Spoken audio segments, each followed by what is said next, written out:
Excellencies, ladies and gentlemen, it's my privilege to speak to you today as a Goodwill Ambassador for UN Women. Women's participation and equal power is fundamental to progress for everyone.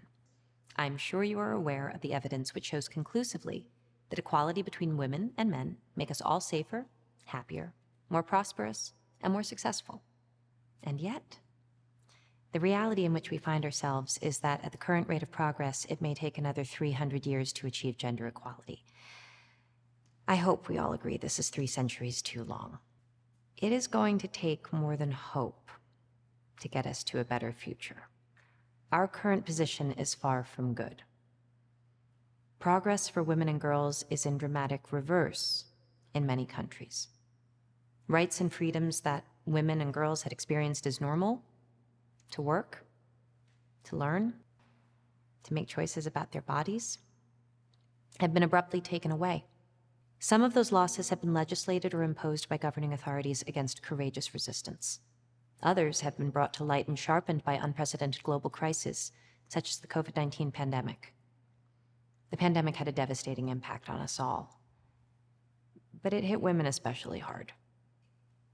There was a frightening intensification of domestic violence against women. Another threat to women's safety was the seismic loss of economic opportunities. Millions of women left the workforce in 2020. They lost their jobs at faster rates than men and have stayed out of the job market longer.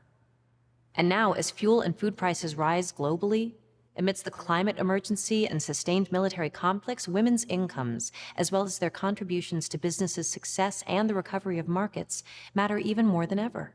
Ironically, the pandemic also showed us just how much our future progress depends on the skills and leadership of women.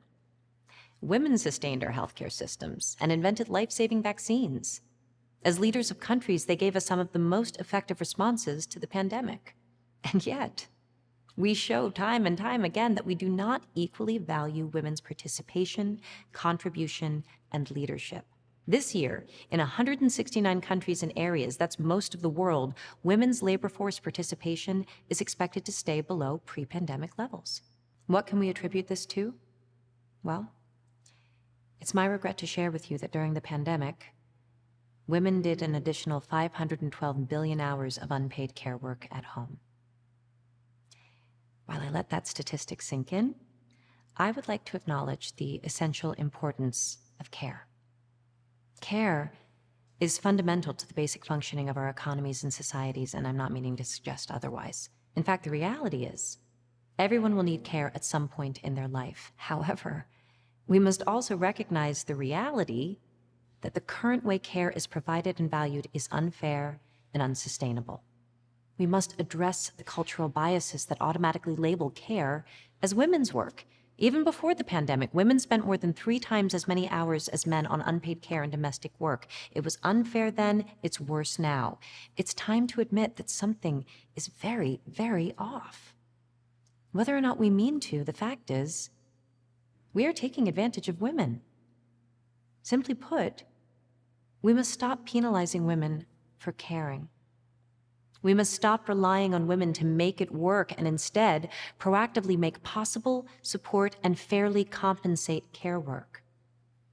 UN Women has observed the care that's appreciated and properly valued in all its form is a critical missing link in unlocking the full potential of women in the economy and in society, which is, of course, the same thing as unlocking the full potential of everyone in the economy and society. Governments, businesses, and civil society can all play a role in this. UN Women would like to propose these practical and immediate actions. Ask governments to support care services, pay the taxes that fund them, prioritize the creation of family-friendly workplaces which include flexible working hours, paid parental leave, and in-house childcare facilities. This is a moment when we must urgently act not only to restore what has been lost for women and girls, but to end the harmful status quo which keeps inequality thriving. The stakes simply couldn't be higher.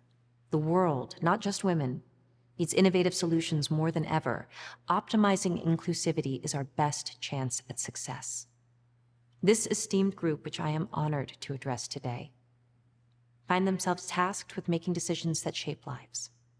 I urge you, put women at the heart of economic growth and recovery. Be the architects of a better future by doing what no one else has effectively done before. Prioritize women for the good of all. Thank you.